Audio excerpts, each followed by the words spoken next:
ਦੋਸਤੋ, ਕੁਝ ਕਹਾਣੀਆਂ ਸਾਡੇ ਦਿਲ ਨੂੰ ਐਸਾ ਸਬਕ ਸਿਖਾ ਦਿੰਦੀਆਂ ਨੇ ਕਿ ਉਹ ਸਾਡੇ ਪੂਰੇ ਜੀਵਨ ਨੂੰ ਬਦਲ ਸਕਦੀਆਂ ਨੇ। ਜੀਵਨ ਦੇ ਸੱਚ ਤੇ ਕਰਮਾਂ ਦੀ ਗਹਿਰਾਈ ਵਿੱਚੋਂ ਜਦੋਂ ਅਸਲ ਸਬਕ ਮਿਲਦਾ ਹੈ ਤਾਂ ਉਹ ਸਾਨੂੰ ਸੱਚਮੁੱਚ ਦੇ ਅਰਥ ਸਮਝਾਉਂਦਾ ਹੈ। ਅਕਸਰ ਅਸੀਂ ਜੋ ਦੇਖਦੇ ਹਾਂ ਉਹ ਸਿਰਫ ਧੁੰਦਲਾ ਪਰਛਾਵਾਂ ਹੁੰਦਾ ਹੈ, ਪਰ ਜਿਸ ਤਰ੍ਹਾਂ ਕਰਮ ਦੇ ਮੌਕੇ ਤੇ ਰੱਬ ਦੀ ਕਿਰਪਾ ਪ੍ਰਗਟ ਹੁੰਦੀ ਹੈ ਉਹ ਸਾਨੂੰ ਹੈਰਾਨ ਕਰ ਦਿੰਦੀ ਹੈ। ਕਰਮਾਂ ਦੀ ਸ਼ਕਤੀ ਤੇ ਰੱਬ ਦੇ ਚਮਤਕਾਰਾਂ ਨੂੰ ਸਮਝਣ ਲਈ ਸਾਨੂੰ ਸੱਚਾਈ ਦੇ ਰਸਤੇ ਤੇ ਚੱਲਣਾ ਪੈਂਦਾ ਹੈ। ਬੇਸ਼ੱਕ ਉਹ ਰਾਹ ਕਿੰਨਾ ਵੀ ਅਜੀਬ ਤੇ ਮੁਸ਼ਕਲਾਂ ਭਰਿਆ ਕਿਉਂ ਨਾ ਹੋਵੇ। ਇਸ ਅਜਿਹੀ ਅਜੀਬ ਦਾਸਤਾਨ ਦਾ ਅਨੁਭਵ ਕਰਨ ਲਈ ਤਿਆਰ ਰਹੋ, ਜਿੱਥੇ ਪਿਆਰ, ਨਫ਼ਰਤ, ਕਰਮ ਤੇ ਕਈ ਵਾਰ ਰੱਬ ਦੀ ਚਪੇੜ ਤੋਂ ਸਿੱਖਿਆ ਮਿਲਦੀ ਹੈ। ਸੱਚਾਈ ਤੇ ਨੇਕ ਕਰਮਾਂ ਦੀ ਗਹਿਰਾਈ ਵਿੱਚੋਂ ਕਦੋਂ ਰੱਬ ਦਾ ਅਸ਼ੀਰਵਾਦ ਪ੍ਰਗਟ ਹੋਵੇਗਾ, ਇਹ ਵੀ ਸਮਾਂ ਹੀ ਦੱਸਦਾ ਹੈ। ਬਹੁਤ ਹੀ ਦਿਲਚਸਪ ਕਹਾਣੀ ਹੈ। ਕਿਸੇ ਰਾਜ ਵਿੱਚ ਇੱਕ ਬਹੁਤ ਧਨਵਾਨ ਸੇਠ ਰਹਿੰਦਾ ਸੀ। ਉਹ ਸ਼ਹਿਰ ਦਾ ਸਭ ਤੋਂ ਅਮੀਰ ਸੇਠ ਸੀ। ਸਾਰੇ ਲੋਕ ਉਸ ਦੀ ਬੜੀ ਇੱਜ਼ਤ ਕਰਦੇ ਸੀ। ਇੱਕ ਰਾਜੇ ਦੇ ਵਾਂਗ ਉਸ ਦਾ ਸ਼ਹਿਰ ਵਿੱਚ ਬੋਲਬਾਲਾ ਸੀ। ਸ਼ਹਿਰ ਦਾ ਮੁਖੀਆ ਹੋਣ ਕਰਕੇ ਹਰ ਕੰਮ ਉਸ ਤੋਂ ਪੁੱਛ ਕੇ ਕਰਿਆ ਜਾਂਦਾ ਸੀ। ਸੇਠ ਆਪਣੀ ਪਤਨੀ ਨੂੰ ਬੜਾ ਪਿਆਰ ਕਰਦਾ ਸੀ। ਉਹ ਆਪਣੇ ਸ਼ਹਿਰ ਦੇ ਲੋਕਾਂ ਦੀ ਭਲਾਈ ਲਈ ਕੰਮ ਕਰਦਾ। ਕਿਸੇ ਕਿਸਮ ਦਾ ਵੀ ਲੋਕਾਂ ਵਿੱਚ ਕੋਈ ਦੁੱਖ ਨਹੀਂ ਸੀ। ਇਸੇ ਤਰ੍ਹਾਂ ਸ਼ਹਿਰ ਦੇ ਕੰਮ ਕਰਦੇ ਕਰਦੇ ਸੇਠ ਦਾ ਸਮਾਂ ਬੜੇ ਆਨੰਦ ਨਾਲ ਬੀਤ ਰਿਹਾ ਸੀ। ਸਮਾਂ ਬੀਤਿਆ। ਕੁਝ ਸਮੇਂ ਬਾਅਦ ਸੇਠ ਦੀ ਪਤਨੀ ਨੇ ਇੱਕ ਕੰਨਿਆ ਨੂੰ ਜਨਮ ਦਿੱਤਾ, ਪਰ ਅਫਸੋਸ, ਧੀ ਨੂੰ ਜਨਮ ਦੇ ਕੇ ਉਸ ਦੀ ਪਤਨੀ ਸਵਰਗ ਸਿਧਾਰ ਗਈ। ਸੇਠ ਨੂੰ ਇਸ ਗੱਲ ਦਾ ਬੜਾ ਝਟਕਾ ਲੱਗਾ। ਸੇਠ ਦੇ ਮਨ ਵਿੱਚ ਇਹ ਗੱਲ ਬੈਠ ਗਈ ਕਿ ਮੇਰੀ ਜੋ ਧੀ ਹੋਈ ਹੈ, ਇਸੇ ਧੀ ਕਰਕੇ ਮੇਰੀ ਜਾਨ ਤੋਂ ਪਿਆਰੀ ਪਤਨੀ ਦੀ ਮੌਤ ਹੋਈ ਹੈ। ਕਿਉਂਕਿ ਸੇਠ ਆਪਣੀ ਪਤਨੀ ਨੂੰ ਬੜਾ ਚਾਹੁੰਦਾ ਸੀ। ਪਤਨੀ ਦਾ ਗਮ ਸੇਠ ਤੋਂ ਬਰਦਾਸ਼ਤ ਨਹੀਂ ਹੋਇਆ। ਇਸ ਗਮ ਦੇ ਚੱਲਦੇ ਸੇਠ ਦੀ ਹਾਲਤ ਬਿਲਕੁਲ ਪਾਗਲਾਂ ਵਰਗੀ ਹੋ ਗਈ। ਉਸਨੇ ਇਹ ਗੱਲ ਆਪਣੇ ਦਿਲ ਤੇ ਦਿਮਾਗ ਵਿੱਚ ਬਿਠਾ ਲਈ ਕਿ ਮੇਰੀ ਧੀ ਕਰਕੇ ਹੀ ਮੇਰੀ ਪਤਨੀ ਦੀ ਮੌਤ ਹੋਈ ਹੈ। ਹੁਣ ਤਾਂ ਉਹ ਆਪਣੀ ਧੀ ਨੂੰ ਬਿਲਕੁਲ ਵੀ ਪਿਆਰ ਨਹੀਂ ਕਰਦਾ ਸੀ। ਉਸ ਦੇ ਵੱਲ ਵੇਖਦਾ ਤੱਕ ਨਹੀਂ ਸੀ। ਮਨ ਹੀ ਮਨ ਉਸ ਨਾਲ ਨਫ਼ਰਤ ਕਰਨ ਲੱਗ ਪਿਆ। ਉਹ ਹਮੇਸ਼ਾ ਕਹਿੰਦਾ ਸੀ ਕਿ ਮੇਰੇ ਘਰ ਵਿੱਚ ਧੀ ਨਹੀਂ, ਇਹ ਕਲੈਣੀ ਹੋਈ ਹੈ, ਇਸ ਕਰਕੇ ਹੀ ਮੇਰੀ ਪਤਨੀ ਦੀ ਮੌਤ ਹੋਈ ਹੈ। ਸੇਠ ਨੂੰ ਸਭ ਨੇ ਸਮਝਾਇਆ ਕਿ ਵੇਖੋ, ਜੋ ਹੋਣਾ ਸੀ ਉਹ ਹੋ ਗਿਆ, ਹੁਣ ਧੀ ਨਾਲ ਨਫ਼ਰਤ ਕਿਉਂ? ਪਰ ਸੇਠ ਦੇ ਸਮਝ ਵਿੱਚ ਕੁਝ ਨਹੀਂ ਆ ਰਿਹਾ ਸੀ। ਬਸ ਉਹਨੇ ਤਾਂ ਆਪਣੀ ਧੀ ਨੂੰ ਹੀ ਆਪਣੀ ਪਤਨੀ ਦੀ ਮੌਤ ਦਾ ਜ਼ਿੰਮੇਵਾਰ ਮੰਨ ਲਿਆ। ਹੁਣ ਉਹ ਆਪਣੇ ਕਾਰੋਬਾਰ ਵਿੱਚ ਵੀ ਧਿਆਨ ਨਾ ਦਿੰਦਾ। ਸ਼ਹਿਰ ਦੇ ਕੰਮਾਂ ਵਿੱਚ ਵੀ ਰੁਚੀ ਲੈਣੋਂ ਹਟ ਗਿਆ। ਕੋਈ ਭਲਾਈ ਦਾ ਕੰਮ ਨਾ ਕਰਦਾ, ਕਿਸੇ ਵੀ ਗਰੀਬ ਗੁਰਬੇ ਦੀ ਗੱਲ ਨਾ ਸੁਣਦਾ। ਹੌਲੀ-ਹੌਲੀ ਸੇਠ ਸਦਮੇ ਵਿੱਚ ਚਲਾ ਗਿਆ। ਸੇਠ ਦੀ ਇਹ ਹਾਲਤ ਦੇਖ ਕੇ ਉਸਦੇ ਰਿਸ਼ਤੇਦਾਰ ਤੇ ਉਹਦੇ ਦੋਸਤ ਉਹਦੀ ਚਿੰਤਾ ਕਰਨ ਲੱਗੇ ਕਿ ਜੇਕਰ ਇਸੇ ਤਰ੍ਹਾਂ ਰਹੇਗਾ ਤਾਂ ਫਿਰ ਸ਼ਹਿਰ ਦੇ ਲੋਕਾਂ ਨੂੰ ਬਹੁਤ ਬੁਰਾ ਲੱਗੇਗਾ। ਸਾਰੇ ਗਰੀਬ ਲੋਕ ਦੁੱਖ ਭੋਗਣਗੇ। ਇਹ ਇੰਨੇ ਵੱਡੇ ਸ਼ਹਿਰ ਦਾ ਕੀ ਹੋਵੇਗਾ? ਸੇਠ ਦੀ ਧੀ ਦਾ ਨਾਮ ਨਿਰਮਲਾ ਸੀ, ਜਿਹਨੂੰ ਉਹ ਕਲੈਣੀ ਕਹਿੰਦਾ ਸੀ। ਉਹ ਹਮੇਸ਼ਾ ਰੋਂਦੀ ਰਹਿੰਦੀ, ਪਰ ਸੇਠ ਉਸ ਨੂੰ ਨਜ਼ਰ ਭਰ ਕੇ ਵੀ ਨਹੀਂ ਦੇਖਦਾ ਸੀ। ਕੰਮ ਵਾਲੀਆਂ ਦਾਸੀਆਂ ਨੇ ਹੀ ਉਸ ਦੀ ਲੜਕੀ ਦਾ ਪਾਲਣ ਪੋਸ਼ਣ ਕੀਤਾ।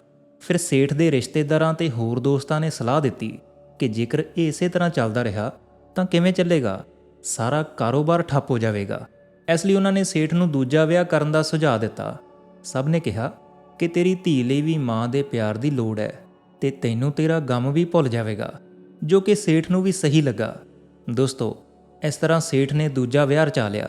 ਹੁਣ ਘਰ ਵਿੱਚ ਨਿਰਮਲਾ ਦੀ ਦੂਜੀ ਮਾਂ ਆ ਗਈ ਸੀ, ਪਰ ਉਸ ਲੜਕੀ ਨਾਲ ਜਦੋਂ ਉਹਦਾ ਪਿਓ ਹੀ ਪਿਆਰ ਨਹੀਂ ਕਰਦਾ ਸੀ ਤਾਂ ਉਹ ਮਤਰੇਈ ਮਾਂ ਨੇ ਵੀ ਕੀ ਕਰਨਾ ਸੀ।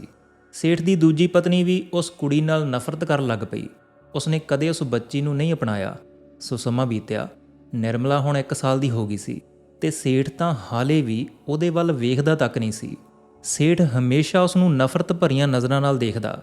ਇਹਦਾ ਫਾਇਦਾ ਦੂਜੀ ਪਤਨੀ ਵੀ ਉਠਾਉਂਦੀ ਸੀ। ਹੌਲੀ-ਹੌਲੀ ਸੇਠ ਦੀ ਦੂਜੀ ਪਤਨੀ ਵੀ ਗਰਭਵਤੀ ਹੋ ਗਈ। ਉਸਨੇ ਵੀ ਇੱਕ ਕੰਨਿਆ ਨੂੰ ਜਨਮ ਦਿੱਤਾ।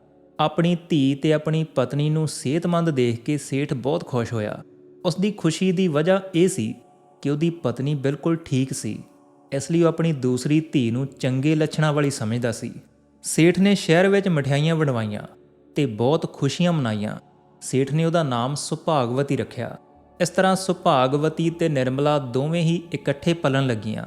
ਹੌਲੀ-ਹੌਲੀ ਸਮਾਂ ਬੀਤਿਆ। ਸੇਠ ਤੇ ਸੇਠਾਣੀ ਸੁਭਾਗਵਤੀ ਨੂੰ ਬੜਾ ਪਿਆਰ ਕਰਦੇ ਸੀ, ਪਰ ਜਿਹਨੂੰ ਉਹ ਕਲੈਣੀ ਮੰਨਦੇ ਸੀ, ਨਿਰਮਲਾ, ਉਹ ਵਿਚਾਰੀ ਨੂੰ ਭਰੀ ਅੱਖ ਨਾਲ ਵੀ ਨਹੀਂ ਦੇਖਦੇ ਸੀ। ਸੋ ਸਮਾਂ ਆਪਣੀ ਰਫ਼ਤਾਰ ਨਾਲ ਚੱਲਦਾ ਰਿਹਾ। ਹੌਲੀ-ਹੌਲੀ ਸੁਭਾਗਵਤੀ ਨੂੰ ਸਿੱਖਿਆ ਦਿੱਤੀ ਗਈ, ਪੜ੍ਹਾਇਆ ਗਿਆ। ਇੱਕ ਰਾਜਕੁਮਾਰੀ ਵਾਂਗ ਉਹਦੇ ਸਾਰੇ ਸ਼ੌਂਕ ਪੁਗਾਏ ਗਏ, ਪਰ ਨਿਰਮਲਾ ਦੇ ਲਈ ਕੋਈ ਸਿੱਖਿਆ ਦਾ ਪ੍ਰਬੰਧ ਨਹੀਂ ਕੀਤਾ ਗਿਆ। ਹੁਣ ਜਦੋਂ ਦੋਵੇਂ ਵੱਡੀਆਂ ਹੋਈਆਂ ਤਾਂ ਵੇਖਣ ਵਿੱਚ ਦੋਵੇਂ ਬਰਾਬਰ ਦੀਆਂ ਲੱਗਦੀਆਂ ਸੀ। ਦੋਵਾਂ ਵਿੱਚ ਜ਼ਿਆਦਾ ਅੰਤਰ ਨਹੀਂ ਸੀ, ਪਰ ਉਹਨਾਂ ਦੇ ਪਾਲਣ ਪੋਸ਼ਣ ਵਿੱਚ ਸੇਠ ਤੇ ਉਹਦੀ ਪਤਨੀ ਵੱਲੋਂ ਬਹੁਤ ਫਰਕ ਰੱਖਿਆ ਗਿਆ ਸੀ। ਸੁਭਾਗਵਤੀ ਦੇ ਜਿਹੜੇ ਕੱਪੜੇ ਹੁੰਦੇ ਸੀ, ਜਦੋਂ ਉਹ ਪੁਰਾਣੇ ਹੋ ਜਾਂਦੇ ਤਾਂ ਉਹੀ ਕੱਪੜੇ ਉਤਾਰ ਕੇ ਨਿਰਮਲਾ ਨੂੰ ਪਹਿਨਣ ਲਈ ਦੇ ਦਿੱਤੇ ਜਾਂਦੇ। ਕਿਉਂਕਿ ਦੋਸਤੋ, ਜਦੋਂ ਉਹਦਾ ਪਿਓ ਹੀ ਉਹਨੂੰ ਪਿਆਰ ਨਹੀਂ ਕਰਦਾ ਸੀ ਤਾਂ ਹੋਰ ਕੌਣ ਦੇਖਣ ਵਾਲਾ ਸੀ। ਵਿਚਾਰੀ ਦੀ ਮਾਂ ਤਾਂ ਸੀ ਨਹੀਂ। ਹੌਲੀ ਹੌਲੀ ਦੋਵੇਂ ਕੁੜੀਆਂ ਜਵਾਨ ਹੋ ਗਈਆਂ। ਇੱਕ ਦਿਨ ਸੇਠਾਣੀ ਕਹਿਣ ਲੱਗੀ ਕਿ ਕੁੜੀਆਂ ਵੱਡੀਆਂ ਹੋ ਗਈਆਂ ਨੇ, ਹੁਣ ਇਹਨਾਂ ਦਾ ਵਿਆਹ ਕਰਨਾ ਚਾਹੀਦਾ ਹੈ। ਦੋਸਤੋ, ਨਿਰਮਲਾ ਬਹੁਤ ਹੀ ਧਾਰਮਿਕ ਪ੍ਰਵਿਰਤੀ ਦੀ ਸੀ, ਬਿਲਕੁਲ ਆਪਣੀ ਮਾਂ ਵਾਂਗ। ਉਹਦੀ ਮਾਂ ਵੀ ਬਹੁਤ ਧਾਰਮਿਕ ਸੀ, ਜੋ ਉਸ ਨੂੰ ਜਨਮ ਦੇ ਕੇ ਰੱਬ ਨੂੰ ਪਿਆਰੀ ਹੋ ਗਈ ਸੀ। ਉਹ ਹਮੇਸ਼ਾ ਭਗਵਾਨ ਦੀ ਪੂਜਾ ਆਰਾਧਨਾ ਕਰਦੀ ਰਹਿੰਦੀ ਸੀ, ਜਦ ਕਿ ਸੁਭਾਗਵਤੀ ਬੜੇ ਗਰੂਰ ਵਿੱਚ ਰਹਿੰਦੀ ਸੀ। ਉਹਨੂੰ ਇਹ ਮਾਣ ਸੀ ਕਿ ਉਹ ਤਾਂ ਰਾਜਕੁਮਾਰੀ ਹੈ, ਉਹਦੇ ਕੋਲ ਮਾਂ ਤੇ ਪਿਓ ਦੋਹਾਂ ਦਾ ਪਿਆਰ ਹੈ। ਪਰ ਵਿਚਾਰੀ ਨਿਰਮਲਾ ਨੂੰ ਮਾਤਾ ਪਿਤਾ ਦਾ ਪਿਆਰ ਨਹੀਂ ਮਿਲਦਾ ਸੀ, ਪਰ ਰੱਬ ਵੱਲੋਂ ਹੀ ਉਹ ਬਹੁਤ ਜ਼ਿਆਦਾ ਸਮਝਦਾਰ ਸੀ। ਉਸਦੀ ਮਤਰੇਈ ਮਾਂ ਕੁਝ ਵੀ ਕਹਿੰਦੀ ਜਾਂ ਉਹਦੀ ਭੈਣ ਕੁਝ ਵੀ ਕਹਿੰਦੀ ਰਹਿੰਦੀ, ਬਸ ਉਹ ਚੁੱਪਚਾਪ ਸੁਣ ਲੈਂਦੀ। ਪਰ ਸੇਠ ਤੇ ਉਹਦੀ ਪਤਨੀ ਨੂੰ ਛੱਡ ਕੇ ਬਾਕੀ ਸਾਰੇ ਲੋਕ ਨਿਰਮਲਾ ਨਾਲ ਹਮਦਰਦੀ ਰੱਖਦੇ ਸੀ, ਪਰ ਉਸਦੀ ਭੈਣ ਤੇ ਉਸਦੀ ਮਾਂ ਹਮੇਸ਼ਾ ਉਸ ਨੂੰ ਝਿੜਕਦੀਆਂ ਰਹਿੰਦੀਆਂ। ਸੇਠ ਆਪਣੀ ਧੀ ਸੁਭਾਗਵਤੀ ਨੂੰ ਦੇਖ ਕੇ ਫੁੱਲਿਆ ਨਾ ਸਮਾਉਂਦਾ, ਪਰ ਨਿਰਮਲਾ, ਜਿਹਨੂੰ ਉਹ ਕਲੈਣੀ ਮੰਨਦਾ ਸੀ, ਉਸ ਨੂੰ ਵੇਖ ਕੇ ਤਾਂ ਉਹ ਆਪਣਾ ਰਸਤਾ ਹੀ ਬਦਲ ਲੈਂਦਾ ਸੀ। ਵਿਚਾਰੀ ਆਪਣੇ ਪਿਤਾ ਦੇ ਪਿਆਰ ਲਈ ਤਰਸਦੀ ਰਹਿੰਦੀ, ਪਰ ਸੇਠ ਕਦੇ ਵੀ ਉਹਨੂੰ ਆਪਣੀਆਂ ਅੱਖਾਂ ਦੇ ਸਾਹਮਣੇ ਤੱਕ ਨਹੀਂ ਆਉਣ ਦਿੰਦਾ ਸੀ। ਸੋ ਹੁਣ ਜਦੋਂ ਕੁੜੀਆਂ ਵਿਆਹ ਦੇ ਲਾਇਕ ਹੋ ਗਈਆਂ ਤਾਂ ਵਿਆਹ ਤਾਂ ਕਰਨਾ ਹੀ ਪੈਣਾ ਸੀ, ਭਾਵੇਂ ਸੇਠ ਉਸ ਨਾਲ ਕਿੰਨੀ ਵੀ ਨਫ਼ਰਤ ਕਿਉਂ ਨਾ ਕਰਦਾ ਹੋਵੇ। ਧੀ ਦਾ ਵਿਆਹ ਤਾਂ ਕਰਨਾ ਹੀ ਸੀ। ਸੇਠਾਣੀ ਨੇ ਸੇਠ ਨੂੰ ਧੀਆਂ ਲਈ ਵਰ ਲੱਭਣ ਨੂੰ ਕਿਹਾ। ਸੇਠ ਇੱਥੇ ਵੀ ਨਿਰਮਲਾ ਦੇ ਵਿਆਹ ਲਈ ਇਸ ਲਈ ਸੋਚ ਰਿਹਾ ਸੀ ਕਿ ਇਸ ਕਲੈਣੀ ਦਾ ਸਾਇਆ ਸਾਡੇ ਮਹਿਲ ਵਰਗੇ ਘਰ ਤੋਂ ਹਟ ਜਾਵੇਗਾ। ਸੇਠ ਦੀ ਪਤਨੀ ਨੇ ਕਿਹਾ ਕਿ ਸੁਣੋ, ਕਿਉਂ ਨਾ ਪਹਿਲਾਂ ਇਸ ਕਲੈਣੀ ਦਾ ਹੀ ਵਿਆਹ ਕਰਕੇ ਇਸ ਨੂੰ ਘਰ ਤੋਂ ਹਟਾ ਦਿੱਤਾ ਜਾਵੇ। ਅਸੀਂ ਆਪਣੀ ਧੀ ਦਾ ਵਿਆਹ ਬਾਅਦ ਵਿੱਚ ਕਰਾਂਗੇ। ਸੇਠ ਨੇ ਕਿਹਾ ਕਿ ਕੋਈ ਗੱਲ ਨਹੀਂ, ਅਸੀਂ ਇਸ ਦਾ ਵਿਆਹ ਪਹਿਲਾਂ ਕਰ ਦਿੰਦੇ ਹਾਂ। ਜਿਹੋ ਜੀ ਇਹ ਹੈ, ਇਹੋ ਜਿਹੀ ਇਹਦੇ ਲਈ ਕੋਈ ਮੁੰਡਾ ਵੇਖ ਲੈਂਦੇ ਹਾਂ। ਦੋਸਤੋ, ਸੇਠ ਆਪਣੀ ਧੀ ਨਿਰਮਲਾ ਨੂੰ ਇੰਨੀ ਜ਼ਿਆਦਾ ਨਫ਼ਰਤ ਕਰਦਾ ਸੀ ਕਿ ਉਸਨੇ ਨਫ਼ਰਤ ਅਤੇ ਹੰਕਾਰ ਵਿੱਚ ਅੰਨੇ ਹੋਏ ਨੇ ਆਪਣੀ ਧੀ ਨਿਰਮਲਾ ਦਾ ਵਿਆਹ ਇੱਕ ਅੰਨੇ ਭਿਖਾਰੀ ਨਾਲ ਕਰ ਦਿੱਤਾ ਤੇ ਦਾਨ ਦਹੇਜ ਦੇ ਨਾਮ ਤੇ ਉਸ ਨੂੰ ਕੁਝ ਵੀ ਨਹੀਂ ਦਿੱਤਾ। ਨਿਰਮਲਾ ਜਦੋਂ ਆਪਣੇ ਸਹੁਰੇ ਘਰ ਪਹੁੰਚੀ ਤਾਂ ਦੇਖਿਆ ਕਿ ਉੱਥੇ ਸਿਰਫ ਇੱਕ ਟੁੱਟੀ ਫੁੱਟੀ ਝੌਂਪੜੀ ਸੀ, ਜਿੱਥੇ ਬੈਠਣ ਲਈ ਢੰਗ ਦੀ ਜਗ੍ਹਾ ਵੀ ਨਹੀਂ ਸੀ। ਉੱਥੇ ਸਿਰਫ ਉਸ ਦਾ ਪਤੀ ਤੇ ਉਹਦੀ ਸੱਸ ਰਹਿੰਦੇ ਸੀ। ਨਿਰਮਲਾ ਇਹ ਵੇਖ ਕੇ ਰੱਬ ਦੇ ਅੱਗੇ ਅਰਦਾਸ ਕਰਨ ਲੱਗੀ ਕਿ ਹੇ ਭਗਵਾਨ, ਇਹ ਮੇਰੀ ਕਿਹੋ ਜਿਹੀ ਪ੍ਰੀਖਿਆ ਹੈ। ਮੈਨੂੰ ਪਤੀ ਵੀ ਮਿਲਿਆ ਤਾਂ ਅੰਨਾ, ਜੇਕਰ ਜੀਵਨ ਸਾਥੀ ਹੀ ਠੀਕ ਹੁੰਦਾ ਤਾਂ ਅਸੀਂ ਦੋਵੇਂ ਮਿਲ ਕੇ ਕੁਝ ਕਰ ਸਕਦੇ। ਖੈਰ, ਰੱਬ ਜੋ ਕਰਦਾ ਚੰਗਾ ਹੀ ਕਰਦਾ। ਸੋ ਨਿਰਮਲਾ ਨੇ ਰੱਬ ਦੇ ਭਾਣੇ ਨੂੰ ਮੰਨਦਿਆਂ ਆਪਣੇ ਪਤੀ ਨੂੰ ਰੱਬ ਮੰਨਿਆ ਤੇ ਉਸਨੇ ਆਪਣੇ ਪਤੀ ਤੇ ਆਪਣੀ ਸੱਸ ਦੀ ਸੇਵਾ ਕਰਨੀ ਸ਼ੁਰੂ ਕਰ ਦਿੱਤੀ। ਉਹ ਭੋਜਨ ਬਣਾਉਂਦੀ ਤੇ ਸਭ ਤੋਂ ਪਹਿਲਾਂ ਉਹਨਾਂ ਨੂੰ ਖਵਾਉਂਦੀ, ਫਿਰ ਆਪ ਖਾਂਦੀ। ਉਹਨੇ ਆਪਣੇ ਇਸ ਜੀਵਨ ਨੂੰ ਰੱਬ ਦੀ ਮਰਜ਼ੀ ਮੰਨ ਕੇ ਕਬੂਲ ਕਰ ਲਿਆ ਤੇ ਸਹੁਰੇ ਘਰ ਵਿੱਚ ਬੜੇ ਪਿਆਰ ਨਾਲ ਰਹਿਣ ਲੱਗੀ। ਦੂਜੇ ਪਾਸੇ ਸਮਾਂ ਬੀਤਣ ਦੇ ਬਾਅਦ ਸੇਠ ਦੀ ਪਤਨੀ ਨੇ ਸੇਠ ਨੂੰ ਕਿਹਾ ਕਿ ਹੁਣ ਤਾਂ ਉਹ ਮਨਹੂਸ ਕੁੜੀ ਵੀ ਸਾਡੇ ਘਰ ਤੋਂ ਚਲੀ ਗਈ ਹੈ, ਹੁਣ ਸਾਨੂੰ ਉਸ ਤੋਂ ਛੁਟਕਾਰਾ ਮਿਲ ਗਿਆ ਹੈ। ਕਿਉਂ ਨਾ ਹੁਣ ਅਸੀਂ ਆਪਣੀ ਧੀ ਦਾ ਕਿਸੇ ਚੰਗੇ ਰਾਜ ਘਰਾਣੇ ਵਿੱਚ ਵਿਆਹ ਕਰ ਦਈਏ। ਹੁਣ ਬਿਨਾਂ ਦੇਰ ਕੀਤੇ ਸੇਠ ਨੇ ਸੁਭਾਗਵਤੀ ਦਾ ਵਿਆਹ ਨਾਲ ਲੱਗਦੇ ਸ਼ਹਿਰ ਅਮੀਰ ਘਰਾਣੇ ਵਿੱਚ ਬੜੀ ਧੂਮ-ਧਾਮ ਨਾਲ ਕਰ ਦਿੱਤਾ। ਉਸਨੇ ਬੜੇ ਹੀ ਸ਼ਾਨਦਾਰ ਤਰੀਕੇ ਨਾਲ ਆਪਣੀ ਧੀ ਦੀ ਵਿਦਾਈ ਕੀਤੀ। ਉਧਰ ਉਹ ਧੀ, ਜਿਹਨੂੰ ਸੇਠ ਕੁਲੈਣੀ ਕਹਿੰਦਾ ਸੀ, ਉਹ ਵਿਚਾਰੀ ਜਿਵੇਂ ਤਿਵੇਂ ਦਿਨ ਕੱਟ ਰਹੀ ਸੀ। ਸੁਭਾਗਵਤੀ ਇੱਕ ਅਮੀਰ ਸੇਠ ਦੇ ਘਰ ਵਿਆਹ ਕੇ ਗਈ ਸੀ, ਇਸ ਲਈ ਉਹ ਰਾਣੀ ਬਣ ਕੇ ਆਨੰਦ ਨਾਲ ਆਪਣਾ ਜੀਵਨ ਬਤੀਤ ਕਰਨ ਲੱਗੀ। ਉਸ ਨੂੰ ਸ਼ੁਰੂ ਤੋਂ ਹੀ ਆਪਣੇ ਮਾਤਾ-ਪਿਤਾ ਦਾ ਪਿਆਰ ਮਿਲਿਆ ਸੀ ਤੇ ਇੱਥੇ ਵੀ ਉਹਨੂੰ ਚੰਗਾ ਪਤੀ ਤੇ ਸਾਰੇ ਸੁੱਖ ਪ੍ਰਾਪਤ ਹੋ ਗਏ। ਉਧਰ ਨਿਰਮਲਾ ਆਪਣੇ ਭਿਖਾਰੀ ਪਤੀ ਦੇ ਨਾਲ ਉਸ ਝੌਂਪੜੀ ਵਿੱਚ ਰਹਿ ਰਹੀ ਸੀ। ਇੱਕ ਦਿਨ ਨਿਰਮਲਾ ਨੇ ਸੋਚਿਆ ਕਿ ਮੇਰੀ ਸੱਸ ਰੋਜ਼-ਰੋਜ਼ ਭੀਖ ਮੰਗ ਕੇ ਲਿਆਉਂਦੀ ਹੈ, ਇਸ ਤਰ੍ਹਾਂ ਭੀਖ ਮੰਗਣਾ ਮੈਨੂੰ ਚੰਗਾ ਨਹੀਂ ਲੱਗਦਾ। ਇਸ ਤੋਂ ਚੰਗਾ ਇਹ ਹੈ ਕਿ ਮੈਂ ਕੋਈ ਕੰਮ ਕਰ ਲਵਾਂ ਤੇ ਅਸੀਂ ਕਮਾ ਕੇ ਖਾਈਏ। ਤਾਂ ਉਸਨੇ ਆਪਣੀ ਸੱਸ ਨੂੰ ਪੁੱਛਿਆ। ਤਦ ਉਸ ਦੀ ਸੱਸ ਕਹਿੰਦੀ ਹੈ, ਭਾਵੇਂ ਹੀ ਤੇਰੇ ਮਾਂ ਪਿਓ ਤੇ ਹੋਰ ਲੋਕ ਤੈਨੂੰ ਕੁਲੈਣੀ ਕਹਿੰਦੇ ਨੇ, ਪਰ ਸਾਡੇ ਘਰ ਦੀ ਤੂੰ ਲੱਛਮੀ ਹੈ, ਤੂੰ ਜਿਵੇਂ ਕਹੇਂਗੀ ਆਪਾਂ ਕਰ ਲਵਾਂਗੇ। ਨਿਰਮਲਾ ਕਹਿੰਦੀ ਹੈ, ਮਾਂ ਜੀ, ਇਹ ਪੈਸਿਆਂ ਵਿੱਚੋਂ ਕੁਝ ਕੁ ਪੈਸੇ ਮੈਨੂੰ ਦੇ ਦਿਓ। ਮੈਂ ਇਹਨਾਂ ਪੈਸਿਆਂ ਨਾਲ ਕੁਝ ਖਰਬੂਜੇ ਖਰੀਦ ਕੇ ਲਿਆਉਂਦੀ ਹਾਂ, ਕਿਉਂਕਿ ਗਰਮੀ ਦਾ ਮੌਸਮ ਹੈ ਤੇ ਇਸ ਮੌਸਮ ਵਿੱਚ ਖਰਬੂਜੇ ਖੂਬ ਵਿਕਦੇ ਨੇ। ਮੈਂ ਉਹਨਾਂ ਨੂੰ ਵੇਚਾਂਗੀ। ਘੱਟੋ ਘੱਟ ਅਸੀਂ ਆਪਣੀ ਥੋੜ੍ਹੀ ਮੋਟੀ ਕਮਾਈ ਨਾਲ ਇੱਜ਼ਤ ਨਾਲ ਰਹਾਂਗੇ। ਤੁਸੀਂ ਰੋਜ਼-ਰੋਜ਼ ਭੀਖ ਮੰਗਣ ਲਈ ਜਾਂਦੇ ਹੋ, ਕਿੰਨੇ ਲੋਕ ਤੁਹਾਨੂੰ ਰੋਜ਼ ਠੁਕਰਾਉਂਦੇ ਨੇ। ਕੋਈ ਇੱਕ ਦੋ ਜਾਣੇ ਤਰਸ ਕਰਕੇ ਕੁਝ ਦੇ ਵੀ ਦਿੰਦੇ ਨੇ। ਮੈਨੂੰ ਇਹ ਚੰਗਾ ਨਹੀਂ ਲੱਗਦਾ ਕਿ ਲੋਕ ਤੁਹਾਡਾ ਅਪਮਾਨ ਕਰਨ। ਇਸ ਲਈ ਅੱਜ ਤੋਂ ਤੁਸੀਂ ਘਰ ਰਹੋ ਤੇ ਮੈਂ ਖਰਬੂਜੇ ਵੇਚਣ ਜਾਵਾਂਗੀ। ਇਹ ਸੁਣ ਕੇ ਉਸ ਦੀ ਸੱਸ ਤੇ ਪਤੀ ਨੇ ਭੀਖ ਵਿੱਚੋਂ ਜੋ ਪੈਸੇ ਇਕੱਠੇ ਕੀਤੇ ਸੀ ਉਹ ਪੈਸੇ ਆਪਣੀ ਬਹੂ ਦੇ ਹੱਥ ਵਿੱਚ ਰੱਖ ਦਿੱਤੇ। ਨਿਰਮਲਾ ਬਾਜ਼ਾਰ ਗਈ ਤੇ ਕੁਝ ਖਰਬੂਜੇ ਖਰੀਦ ਕੇ ਲੈ ਕੇ ਆਈ। ਜੰਗਲ ਦੇ ਰਸਤੇ ਤੇ ਇੱਕ ਮੰਦਿਰ ਸੀ। ਉਹ ਉਸੇ ਮੰਦਿਰ ਦੇ ਸਾਹਮਣੇ ਜਾ ਕੇ ਬੈਠ ਗਈ। ਉੱਥੋਂ ਲੰਘਣ ਵਾਲੇ ਲੋਕਾਂ ਨੂੰ ਖਰਬੂਜੇ ਬਹੁਤ ਪਸੰਦ ਆਉਂਦੇ, ਇਸ ਲਈ ਉਹ ਖਰਬੂਜੇ ਹੱਥੋਂ ਹੱਥੀਂ ਵਿਕ ਗਏ। ਇੱਕ ਦਿਨ ਉਹ ਇਸੇ ਤਰ੍ਹਾਂ ਬੈਠੀ ਖਰਬੂਜੇ ਵੇਚ ਰਹੀ ਸੀ। ਸਾਰੇ ਖਰਬੂਜੇ ਵਿਕ ਗਏ, ਸਿਰਫ 2 ਖਰਬੂਜੇ ਉਹਦੇ ਕੋਲ ਰਹਿ ਗਏ ਸੀ। ਫਿਰ ਉਸ ਦਿਨ ਰੱਬ ਦਾ ਚਮਤਕਾਰ ਹੋਇਆ। ਸਮਝੋ ਰੱਬ ਨੇ ਇੱਕ ਬੁੱਢੇ ਫਕੀਰ ਦਾ ਰੂਪ ਧਾਰਨ ਕੀਤਾ ਤੇ ਖਰਬੂਜੇ ਵੇਚ ਰਹੀ ਨਿਰਮਲਾ ਕੋਲ ਪਹੁੰਚ ਗਿਆ। ਫਕੀਰ ਦੇ ਫਟੇ ਪੁਰਾਣੇ ਕੱਪੜੇ ਤੇ ਬਹੁਤ ਹੀ ਖਰਾਬ ਹਾਲਤ ਸੀ ਤੇ ਉਹ ਨਿਰਮਲਾ ਨੂੰ ਜਾ ਕੇ ਕਹਿਣ ਲੱਗਾ, ਬੇਟੀ ਅਸੀਂ ਬਹੁਤ ਭੁੱਖੇ ਹਾਂ, ਕੀ ਸਾਨੂੰ ਖਰਬੂਜਾ ਖਾਣ ਨੂੰ ਮਿਲੇਗਾ? ਤਾਂ ਨਿਰਮਲਾ ਬੋਲੀ, ਬਾਬਾ ਤੁਸੀਂ ਬੈਠੋ, ਇੰਨੀ ਗਰਮੀ ਪੈ ਰਹੀ ਹੈ, ਲਓ ਪਹਿਲਾਂ ਥੋੜ੍ਹਾ ਪਾਣੀ ਪੀ ਲਓ। ਨਿਰਮਲਾ ਨੇ ਫਕੀਰ ਨੂੰ ਪਾਣੀ ਪਿਲਾਇਆ ਤੇ ਆਰਾਮ ਨਾਲ ਬਿਠਾਇਆ। ਉਸ ਦੇ ਬਾਅਦ ਉਸਨੇ ਫਕੀਰ ਨੂੰ ਖਰਬੂਜਾ ਖਾਣ ਨੂੰ ਦਿੱਤਾ। ਖਰਬੂਜਾ ਖਾ ਕੇ ਫਕੀਰ ਬੋਲਿਆ, ਬੇਟਾ ਸਾਡੇ ਕੋਲ ਤੈਨੂੰ ਦੇਣ ਲਈ ਕੋਈ ਪੈਸਾ ਨਹੀਂ ਹੈ। ਤਾਂ ਨਿਰਮਲਾ ਕਹਿੰਦੀ ਹੈ, ਕੋਈ ਗੱਲ ਨਹੀਂ ਬਾਬਾ, ਮੈਂ ਖਰਬੂਜੇ ਵੇਚਣ ਆਈ ਸੀ ਤੇ ਰੱਬ ਦੀ ਕਿਰਪਾ ਨਾਲ ਮੇਰੇ ਸਾਰੇ ਖਰਬੂਜੇ ਵਿਕ ਗਏ। ਹੁਣ ਮੇਰੇ ਕੋਲ ਇਹ ਸਿਰਫ 2 ਖਰਬੂਜੇ ਰਹਿ ਗਏ ਸੀ ਤੇ ਜੇਕਰ ਤੁਸੀਂ ਇਹ ਖਾ ਲਓਗੇ ਤਾਂ ਇਹ ਤਾਂ ਮੇਰੇ ਲਈ ਪੁੰਨ ਦਾ ਕੰਮ ਹੈ। ਬਾਕੀ ਤੁਸੀਂ ਮੈਨੂੰ ਇੰਨੇ ਪਿਆਰ ਨਾਲ ਬੇਟੀ ਕਿਹਾ ਹੈ। ਬੇਟੀ ਸ਼ਬਦ ਸੁਣਨ ਲਈ ਤਾਂ ਮੇਰੇ ਕੰਨ ਤੇ ਦਿਲ ਤਰਸ ਗਏ ਸੀ। ਕਦੇ ਮੇਰੇ ਪਿਤਾ ਨੇ ਵੀ ਮੈਨੂੰ ਬੇਟੀ ਦਾ ਪਿਆਰ ਨਹੀਂ ਦਿੱਤਾ। ਤਦ ਫਕੀਰ ਖੁਸ਼ ਹੋਇਆ ਤੇ ਬੋਲਿਆ, ਬੇਟੀ ਮੈਂ ਕਾਫੀ ਦੂਰੋਂ ਆਇਆ ਤੇ ਲੰਮਾ ਸਮਾਂ ਤੁਰਨ ਕਾਰ ਮੇਰੇ ਪੈਰਾਂ ਵਿੱਚ ਬਹੁਤ ਦਰਦ ਹੈ। ਤਾਂ ਨਿਰਮਲਾ ਕਹਿੰਦੀ ਹੈ, ਲਿਆਓ ਬਾਬਾ ਮੈਂ ਤੁਹਾਡੇ ਪੈਰ ਦਬਾ ਦਿੰਦੀ ਹਾਂ। ਇੰਨਾ ਕਹਿ ਕੇ ਉਹ ਫਕੀਰ ਦੇ ਚਰਨ ਦਬਾਉਣ ਲੱਗੀ। ਇੰਨੇ ਵਿੱਚ ਬਿਰਧ ਫਕੀਰ ਨੂੰ ਨੀਂਦ ਆ ਜਾਂਦੀ ਹੈ। ਦੋਸਤੋ ਇੰਝ ਜਾਪਦਾ ਸੀ ਜਿਵੇਂ ਨਿਰਮਲਾ ਦੇ ਕੋਲ ਰੱਬ ਹੀ ਲੇਟ ਗਿਆ ਹੋਵੇ। ਜਦ ਫਕੀਰ ਦੀ ਅੱਖ ਖੁੱਲ੍ਹੀ ਤਾਂ ਉਹ ਬਹੁਤ ਪ੍ਰਸੰਨ ਹੋਏ ਤੇ ਕਹਿਣ ਲੱਗੇ, ਬੇਟੀ ਤੂੰ ਸਾਡੀ ਬਹੁਤ ਸੇਵਾ ਕੀਤੀ ਹੈ ਤੇ ਸਾਡੇ ਕੋਲ ਤਾਂ ਤੈਨੂੰ ਦੇਣ ਲਈ ਕੁਝ ਵੀ ਨਹੀਂ ਹੈ, ਅਸੀਂ ਤੈਨੂੰ ਕੀ ਦਈਏ? ਨਿਰਮਲਾ ਕਹਿੰਦੀ ਹੈ, ਕੋਈ ਗੱਲ ਨਹੀਂ ਬਾਬਾ, ਤੁਹਾਡੀ ਸੇਵਾ ਕਰਕੇ ਮੈਨੂੰ ਮਾਂ ਵਰਗਾ ਪਿਆਰ ਮਿਲਿਆ। ਮੈਨੂੰ ਐਸਾ ਮਹਿਸੂਸ ਹੋਇਆ ਕਿ ਜਿਵੇਂ ਤੁਸੀਂ ਮੇਰੀ ਮਾਂ ਹੋ। ਤਦ ਫਕੀਰ ਬੋਲਿਆ, ਚੰਗਾ ਬੇਟੀ ਹੁਣ ਅਸੀਂ ਚੱਲਦੇ ਹਾਂ। ਇੰਨਾ ਕਹਿੰਦੇ ਫਕੀਰ ਨੇ ਝੋਲੀ ਵਿੱਚੋਂ ਕੁਝ ਭਭੂਤੀ ਕੱਢੀ, ਜਿਹਨੂੰ ਆਪਾਂ ਰਾਖ ਕਹਿ ਦਿੰਦੇ ਹਾਂ, ਤੇ ਉਸਨੇ ਉਹ ਨਿਰਮਲਾ ਨੂੰ ਦੇ ਦਿੱਤੀ। ਨਿਰਮਲਾ ਨੇ ਖੁਸ਼ੀ-ਖੁਸ਼ੀ ਉਹ ਭਭੂਤੀ ਆਪਣੀ ਸਾੜੀ ਦੇ ਪੱਲੇ ਵਿੱਚ ਬੰਨ੍ਹ ਕੇ ਰੱਖ ਲਈ। ਫਿਰ ਜਦੋਂ ਆਪਣੀ ਝੌਂਪੜੀ ਪਹੁੰਚਦੀ ਹੈ ਤਾਂ ਆਪਣੀ ਸੱਸ ਨੂੰ ਕਹਿੰਦੀ ਹੈ, ਮਾਂ ਜੀ ਅੱਜ ਇੱਕ ਬੁੱਢੇ ਫਕੀਰ ਦੀ ਸੇਵਾ ਕਰਕੇ ਮੈਨੂੰ ਬੜੀ ਖੁਸ਼ੀ ਮਹਿਸੂਸ ਹੋਈ ਤੇ ਦੇਖੋ ਮਾਂ, ਅੱਜ ਦੀ ਕਮਾਈ, ਅੱਜ ਫਿਰ ਮੇਰੇ ਸਾਰੇ ਖਰਬੂਜੇ ਵਿਕ ਗਏ। ਹੁਣ ਤੁਹਾਨੂੰ ਤੇ ਮੇਰੇ ਪਤੀ ਨੂੰ ਕਿਤੇ ਵੀ ਭੀਖ ਮੰਗਣ ਦੀ ਲੋੜ ਨਹੀਂ ਹੈ। ਹੁਣ ਅਸੀਂ ਮਿਹਨਤ ਨਾਲ ਕੰਮ ਕਰਕੇ ਆਪਣਾ ਗੁਜ਼ਾਰਾ ਕਰਾਂਗੇ ਤੇ ਰੱਬ ਦੀ ਕਿਰਪਾ ਨਾਲ ਅਸੀਂ ਇੱਜ਼ਤਦਾਰ ਜ਼ਿੰਦਗੀ ਜੀਵਾਂਗੇ।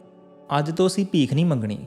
ਤਦ ਉਸ ਦੀ ਸੱਸ ਬੋਲੀ, ਬੇਟਾ ਮੈਂ ਤੇਰੇ ਵਰਗੀ ਬਹੂ ਪਾ ਕੇ ਨਿਹਾਲ ਹੋ ਗਈ ਹਾਂ। ਮੈਂ ਤਾਂ ਕਦੇ ਸੋਚਿਆ ਵੀ ਨਹੀਂ ਸੀ ਕਿ ਕਦੇ ਮੇਰੇ ਪੁੱਤ ਦਾ ਵਿਆਹ ਵੀ ਹੋਵੇਗਾ।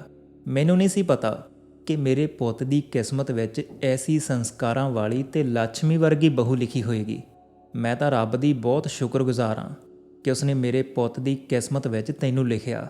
ਫਿਰ ਨਿਰਮਲਾ ਨੇ ਉਸ ਫਕੀਰ ਦੀ ਦਿੱਤੀ ਭਭੂਤੀ ਦੇਖੀ ਤੇ ਕੁਝ ਸੋਚਣ ਲੱਗੀ। ਫਿਰ ਉਸਨੇ ਸੋਚਿਆ ਕਿ ਘਰ ਦੇ ਚਾਰੋਂ ਕੋਨਿਆਂ ਵਿੱਚ ਇਸ ਨੂੰ ਛਿੜਕ ਦਿੰਦੀ ਹਾਂ ਤੇ ਜਿਹੜੀ ਬਚੇਗੀ ਉਸ ਨੂੰ ਸੰਦੂਕ ਵਿੱਚ ਰੱਖ ਕੇ ਤੇ ਥੋੜੀ ਜੀ ਰਾਖ ਤੁਲਸੀ ਦੇ ਗਮਲੇ ਵਿੱਚ ਰੱਖ ਦੇਵਾਂਗੀ। ਉਸਨੇ ਇਸੇ ਤਰ੍ਹਾਂ ਹੀ ਕੀਤਾ। ਉਸਨੇ ਉਹ ਭਭੂਤੀ ਆਪਣੇ ਘਰ ਦੇ ਚਾਰੋਂ ਕੋਨਿਆਂ ਵਿੱਚ ਬਖੇਰ ਦਿੱਤੀ, ਥੋੜੀ ਜੀ ਸੰਦੂਕ ਵਿੱਚ ਰੱਖ ਦਿੱਤੀ। ਦੋਸਤੋ ਜਦੋਂ ਹੀ ਉਹ ਸਵੇਰੇ ਉੱਠਦੀ ਹੈ ਤਾਂ ਕੀ ਦੇਖਦੀ ਹੈ ਕਿ ਉਸ ਦੀ ਝੌਂਪੜੀ ਦੀ ਥਾਂ ਬਹੁਤ ਹੀ ਸੋਹਣਾ ਮਹਿਲ ਵਰਗਾ ਘਰ ਬਣ ਗਿਆ ਹੈ। ਚਾਰੋਂ ਕੋਨਿਆਂ ਤੇ ਹੀਰੇ ਮੋਤੀ ਚਮਕ ਰਹੇ ਨੇ, ਧਨ ਦੇ ਅੰਬਾਰ ਲੱਗੇ ਹੋਏ ਨੇ ਤੇ ਅਣਗਿਣਤ ਧਨ ਨਾਲ ਘਰ ਭਰਿਆ ਹੋਇਆ ਹੈ। ਇਹ ਦੇਖ ਕੇ ਉਸ ਨੂੰ ਬਹੁਤ ਹੈਰਾਨੀ ਹੋਈ। ਉਹ ਦੌੜਦੀ ਹੋਈ ਆਪਣੀ ਸੱਸ ਦੇ ਕੋਲ ਜਾਂਦੀ ਹੈ ਤੇ ਕਹਿੰਦੀ ਹੈ, ਮਾਂ ਜੀ ਉੱਠੋ, ਵੇਖੋ ਕੀ ਚਮਤਕਾਰ ਹੋ ਗਿਆ ਹੈ। ਉਹਦੀ ਸੱਸ ਦੀ ਅੱਖ ਖੁੱਲ੍ਹੀ ਤਾਂ ਉਹ ਹੈਰਾਨ ਹੋ ਗਈ ਕਿ ਇਹ ਮੈਂ ਕੀ ਵੇਖ ਰਹੀ ਹਾਂ। ਉਸਨੇ ਵੇਖਿਆ ਕਿ ਇਹ ਘਰ ਤਾਂ ਪਹਿਚਾਣ ਵਿੱਚ ਨਹੀਂ ਆ ਰਿਹਾ। ਨਿਰਮਲਾ ਬੋਲੀ ਕਿ ਵੇਖੋ ਇਹ ਰੱਬ ਦੀ ਕਿਰਪਾ ਹੋਈ ਹੈ। ਉਹਦੀ ਕਿਰਪਾ ਨਾਲ ਮੇਰੇ ਭਾਗ ਬਦਲ ਗਏ ਨੇ। ਸ਼ਾਇਦ ਉਹ ਬੁੱਢਾ ਫਕੀਰ ਕੋਈ ਹੋਰ ਨਹੀਂ, ਸਾਕਸ਼ਾਤ ਰੱਬ ਹੀ ਸੀ ਜਿਹਨੂੰ ਮੈਂ ਪਹਿਚਾਣ ਨਹੀਂ ਪਾਈ। ਰੱਬ ਨੂੰ ਨਾ ਪਹਿਚਾਣ ਪਾਉਣ ਦਾ ਦੁੱਖ ਹੁਣ ਉਹਨੂੰ ਬਹੁਤ ਸਤਾਉਣ ਲੱਗਾ ਤੇ ਉਹ ਰੋਣ ਲੱਗ ਪਈ ਕਿ ਰੱਬ ਆਪ ਮੇਰੇ ਕੋਲ ਆਇਆ ਤੇ ਮੈਂ ਉਹਨਾਂ ਨੂੰ ਪਹਿਚਾਣ ਨਹੀਂ ਸਕੀ। ਤਦ ਹੀ ਉਹਦੇ ਪਤੀ ਦੀ ਅੱਖ ਖੁੱਲ੍ਹੀ ਤੇ ਉਹ ਚਿਲਾਉਂਦਾ ਹੋਇਆ ਬੋਲਿਆ, ਨਿਰਮਲਾ, ਮੈਂ ਇਹ ਆਪਣੀਆਂ ਅੱਖਾਂ ਨਾਲ ਕੀ ਦੇਖ ਰਿਹਾ? ਹੁਣ ਮੈਨੂੰ ਸਭ ਕੁਝ ਦਿਖਾਈ ਦੇ ਰਿਹਾ ਹੈ। ਹੁਣ ਮੈਂ ਅੰਨਾ ਨਹੀਂ ਰਿਹਾ। ਇਹ ਦੇਖ ਕੇ ਨਿਰਮਲਾ ਦੀ ਖੁਸ਼ੀ ਦਾ ਕੋਈ ਟਿਕਾਣਾ ਨਹੀਂ ਰਿਹਾ। ਉਹਦੇ ਪਤੀ ਦੀਆਂ ਅੱਖਾਂ ਠੀਕ ਹੋ ਗਈਆਂ। ਇਹ ਉਸਦੇ ਜੀਵਨ ਦੀ ਸਭ ਤੋਂ ਵੱਡੀ ਖੁਸ਼ੀ ਸੀ। ਰੱਬ ਦੀ ਕਿਰਪਾ ਨਾਲ ਹੁਣ ਉਸਦਾ ਪਤੀ ਕਿਸੇ ਰਾਜੇ ਤੋਂ ਘੱਟ ਨਹੀਂ ਲੱਗ ਰਿਹਾ ਸੀ। ਹੁਣ ਨਿਰਮਲਾ ਨੇ ਘਰ ਵਿੱਚ ਪੂਜਾ ਪਾਠ ਕਰਾਉਣ ਬਾਰੇ ਸੋਚਿਆ। ਉਹਨੇ ਆਪਣੇ ਘਰ ਵਿੱਚ ਰੱਬ ਦਾ ਸ਼ੁਕਰਾਨਾ ਕਰਨ ਲਈ ਕਥਾ ਕੀਰਤਨ ਦਾ ਆਯੋਜਨ ਕੀਤਾ ਤੇ ਆਪਣੇ ਸਾਰੇ ਰਿਸ਼ਤੇਦਾਰਾਂ ਨੂੰ ਸੱਦਾ ਦਿੱਤਾ। ਉਹਨੇ ਇੱਕ ਪੱਤਰ ਆਪਣੇ ਪੇਕੇ ਭੇਜਿਆ ਤੇ ਇੱਕ ਚਿੱਠੀ ਆਪਣੀ ਭੈਣ ਸੁਭਾਗਵਤੀ ਦੇ ਘਰ ਵੀ ਭੇਜੀ। ਚਿੱਠੀ ਮਿਲਣ ਤੇ ਨਿਰਮਲਾ ਦੇ ਪਿਤਾ ਤੇ ਉਹਦੀ ਮਤਰੇਈ ਮਾਂ ਵੀ ਆਏ। ਉਹ ਆਏ ਤਾਂ ਸੀ, ਪਰ ਦੋਸਤੋ, ਉਹਨਾਂ ਦੀ ਹਾਲਤ ਬਹੁਤ ਖਰਾਬ ਹੋ ਚੁੱਕੀ ਸੀ। ਉੱਥੇ ਪਹੁੰਚ ਕੇ ਉਸਦੇ ਪਿਤਾ ਦਾ ਸਿਰ ਸ਼ਰਮ ਨਾਲ ਝੁਕ ਗਿਆ।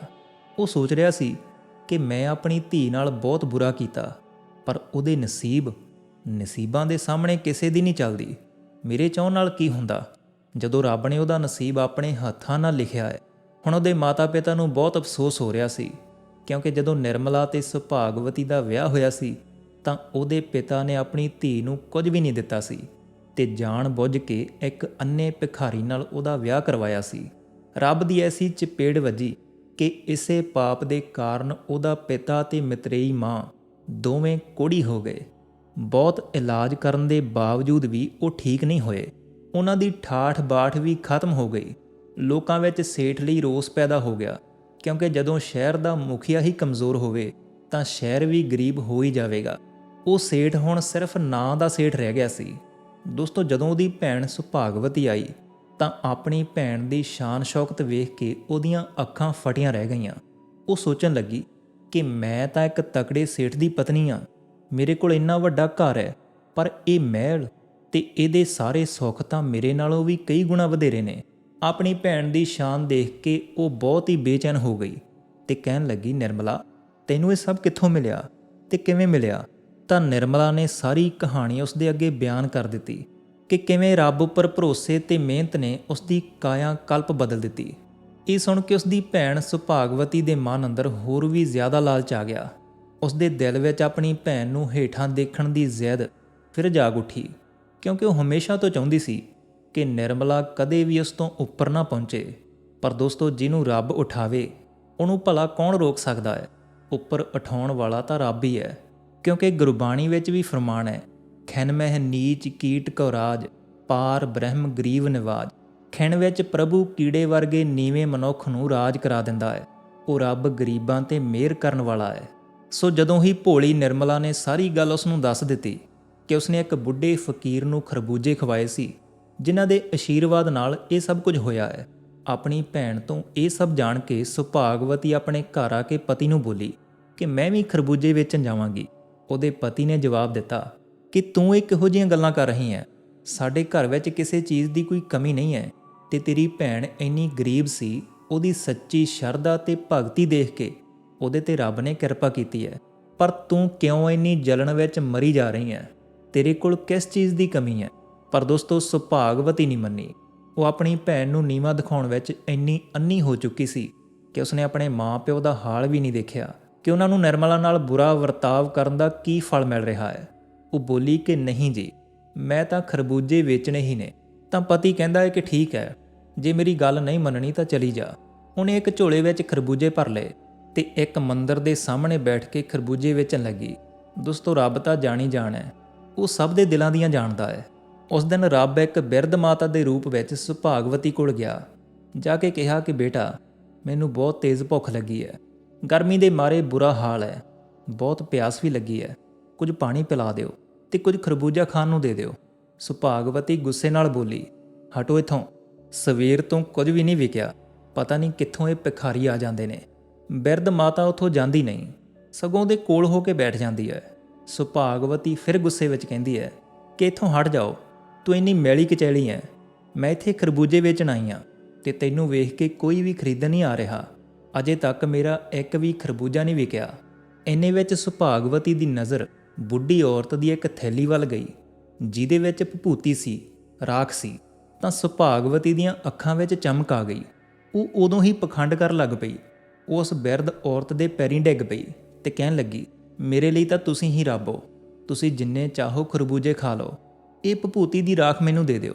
ਬਿਰਧ ਮਾਤਾ ਮੁਸਕਰਾਈ ਤੇ ਕਹਿਣ ਲੱਗੀ ਕਿ ਨਹੀਂ ਬੇਟਾ, ਹੁਣ ਅਸੀਂ ਖਰਬੂਜੇ ਨਹੀਂ ਖਾਵਾਂਗੇ, ਪਰ ਤੂੰ ਇਹ ਰਾਖ ਲੈ ਸਕਦੀ ਹੈ।